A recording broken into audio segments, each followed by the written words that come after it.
Student, आज हम कक्षा 7 की हिमालय की बेटियां ये पाठ देखेंगे, पढ़ेंगे। आपके किताब का पेज नंबर 12 निकाल लीजिए। वहाँ पिक्चर दिया गया, देखो कि हिमालय का पिक्चर है, हिमालय की बेटियां। ये पाठ हम क्या देखने वाले हैं। अभी तक मैंने उन्हें दूर से देखा था। बड़ी गंभीर, शांत, अपने आप में खोई हुई लगती थी। संभ्रांत महिला की भांति वे प्रतीत होती थी। उनके प्रति मेरे दिल में आदर और श्रद्धा के भाव थे। माँ और दादी, मौसी और मामी की गोद की तरह उनकी धारा में डुबकियाँ लगाया करता। परंतु इस बार जब मैं हिमालय के कंधे पर चढ़ा तो वे कुछ और रूप में सामने थी।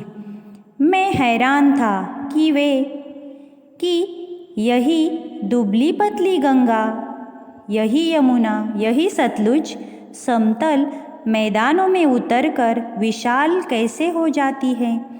इनका उछलना और कूदना, खिलखिलाकर लगातार हंसते जाना, ये कैसे है कि लेखक ने कि नदियों को कौन सी उपमा दी। नदियों को जैसे कि माँ बेटी। लेखक ने पहले नदियों को देखा था कि बड़ी विस्तृत और विशाल दिखती थी, पर जब लेखक हिमालय पर्वत पर गए तब उन्होंने देखा कि नदियों का उगम स्थान कैसे, कि वहाँ नदियाँ बहुत छोटी दिखती थी, दुबली पतली दिखती थी। ये देखकर लेखक हैरान हो गए। हैरान होना का मतलब क्या है? चकित होना। तो इन नदियों को गंगा, सतलुज, ये मैदानों में इतनी विशाल कैसे बन जाती है, उनका क्या होगा? उनका खिलखिलाकर हंसना मीन्स वो कैसे बहती है आगे, उनकी धाराएं, वो देखकर लेखक क्या हो गए? हैरान रह गए, चकित हो गए। अभी हम अगला पेज देखेंगे, पेज नंबर 13।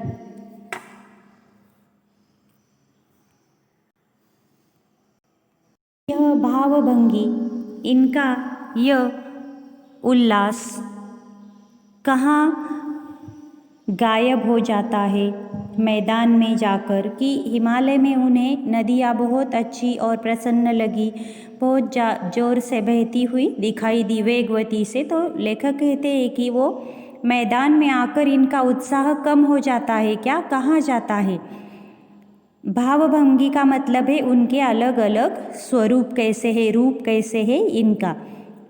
किसी लड़की को जब मैं देखता हूँ, किसी कली पर जब मेरा ध्यान अटक जाता है, तब भी इतना कुतूहल और विस्मय नहीं होता जितना कि इन बेटियों की बाल लीला देखकर। कि हिमालय में लेखक ने नदियों के देखा है, जैसे उनकी कैसी धाराएं बहती है, कैसे इधर से उधर मोड़ लेती है, वो देखकर लेखक क्या हो गए?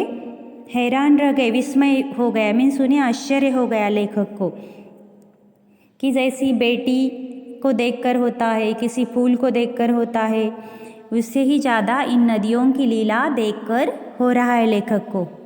कहाँ ये भागी जा रही है, कि वो जोर जोर से भाग रही है, तेज। वह कौन लक्ष्य है जिसने इन्हें बेचैन कर रखा है, कि वो कहाँ जोर से तेज भाग रही है, कौन सा लक्ष्य है, उन्हें कहाँ पर पहुँचना है, ये देखना चाहते हैं। अपने महान पिता का विराट प्रेम पाकर भी वह इनका हृदय अतृप्त है।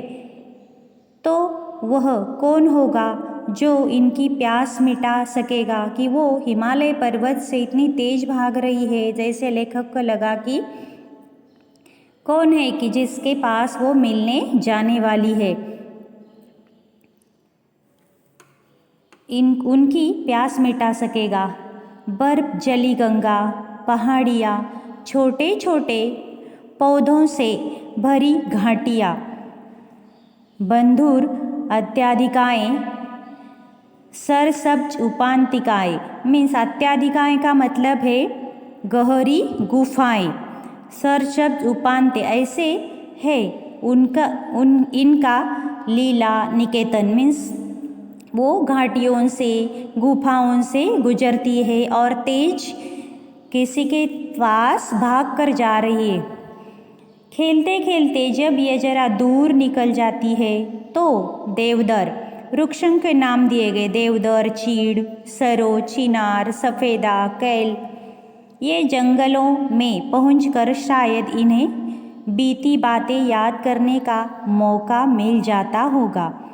कौन जाने बूढ़ा हिमालय अपनी इन नटखट बेटियों के लिए कितना सिर धूनता होगा।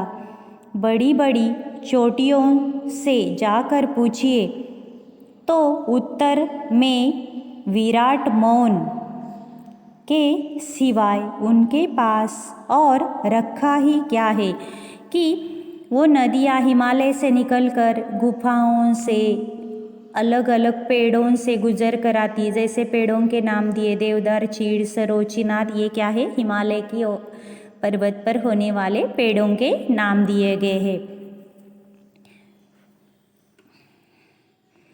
और सिंधु और ब्रह्मपुत्रा ये बड़ी नदियाँ हैं। सिंधु और ब्रह्मपुत्रा ये दो ऐसे नाम हैं जिनके सुनते ही रावी, सतलुज, व्यास, चनाब, झेलम, काबुल, कपिशा, गंगा, यमुना, सरयू, गंडक, कोसी आदि हिमालय की छोटी बड़ी सभी बेटियाँ आँखों के सामने नाचने लगती है। मीन्स जो नदियाँ हिमालय से उगम पाती है तो सभी नदियों के नाम दिए गए हैं। जैसे गंगा, यमुना, सरयू, गंडक, कोसी ये हिमालय से उगम होने वाली क्या कहा है लेखक ने, नदियों को बेटियाँ कहा है। और हिमालय को क्या कहा है, पिता। नाचने लगती है। वास्तव में सिंधु और ब्रह्मपुत्रा स्वयं कुछ नहीं है। दयालु हिमालय के पिघले हुए दिल की एक एक बूंद न जाने कब से इकट्ठा होकर इन दो महानदों के रूप में समुद्र की ओर प्रवाहित होती रही। कितना सौभाग्यशाली है समुद्र जिसे पर्वतराज हिमालय की इन दो बेटियों का हाथ पकड़ने का श्रेय मिला है कि वो नदियाँ बहते बहते कहाँ जाकर मिलती है, समंदर को जाकर मिलती है। लेखक ने कहा है कि समंदर कितना भाग्यशाली है कि जिसे हिमालय की बेटियों से मिलना मीन्स गंगा और सिंधु इन दोनों को क्या हिमालय से आकर समुद्र से मिलती है। जिन्होंने मैदानों में ही इन नदियों को देखा होगा उनके ख्याल में शायद ही यह बात आ सके कि बूढ़े हिमालय की गोद में बच्चियां बनकर ये कैसा खेला करती है।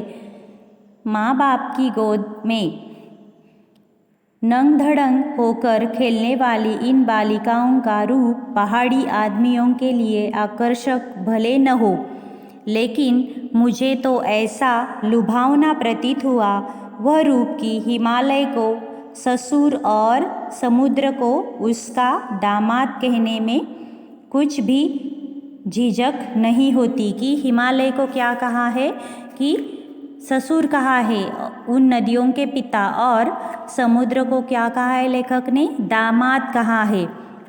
और जैसे अपनी पिता की गोद में बच्चियाँ खेलती है वैसे वो नदियाँ हिमालय की गोद में खेलती है, ऐसा वर्णन लेखक ने किया है। तो हम नेक्स्ट पेज देखेंगे, पेज नंबर 14 पर देखेंगे।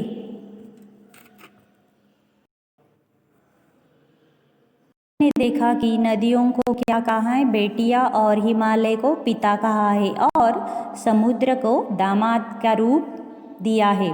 तो अब भी हम देखते हैं कि कालिदास के विरही यक्ष, कालिदास एक महान कवि थे। उन्होंने बहुत अच्छी कविताएं रचनाएं लिखी है। तो कालिदास के विरही यक्ष ने अपने मेघदूत से, कालिदास जी का मेघदूत ये प्रसिद्ध काव्य है, से कहा था वेत्रवती बेतवा नदी को प्रेम का प्रतिदान देते जाना। तुम्हारी वह प्रियसी तुम्हें पाकर अवश्य ही प्रसन्न होगी। यह बात इन चंचल नदियों को देखकर मुझे अचानक याद आ गई और सोचा कि शायद उस महाकवि को भी नदियों का सचेतन रूप पसंद था, कि जैसे कि लेखक को पसंद आया वैसे कवि को भी नदियों का ये रूप पसंद था।